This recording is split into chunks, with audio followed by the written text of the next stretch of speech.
दिलवा में हमर प्यास है हो लागल, मनवा में हमर आस है हो लागल, दिलवा में हमर प्यास है हो जागल।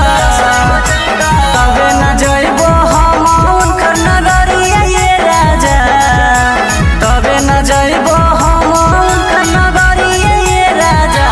ले आओ किनु के हमारा खातिर एगो कवरिया ये राजा, ले आओ किनु के हमारा खातिर एगो कवरिया ये राजा।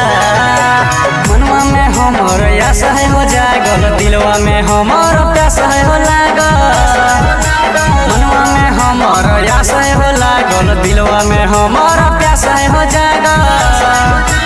तबे न जइबो हम उनकर नगरिया ये राजा, तबे न जइबो हम उनकर नगरिया ये राजा।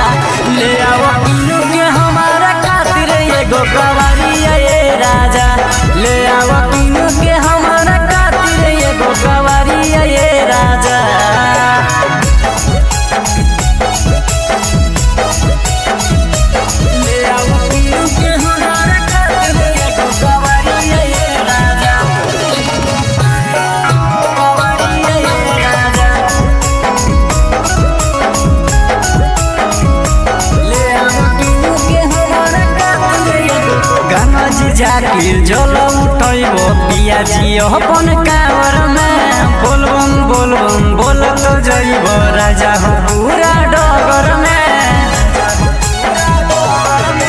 गाना जी जाके जल उठैबो पिया जी अपन कावर में, बोलबम बोलबम बोलत जइबो राजा हो पूरा डगर में।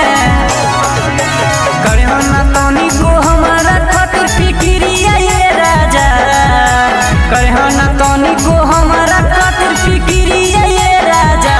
ले आओ किनु के हमारा खातिर एगो कवरिया ये राजा, ले आओ किनु के हमारा खातिर एगो कवरिया ये राजा।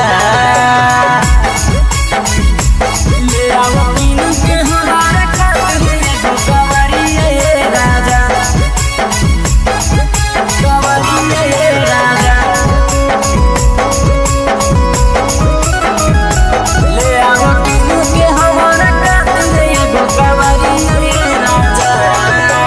भूखल रहबै पाँच समारी जलवा देहबै ढार हो, तबे नु सुख शांति से चलतै डगरी हमार हो।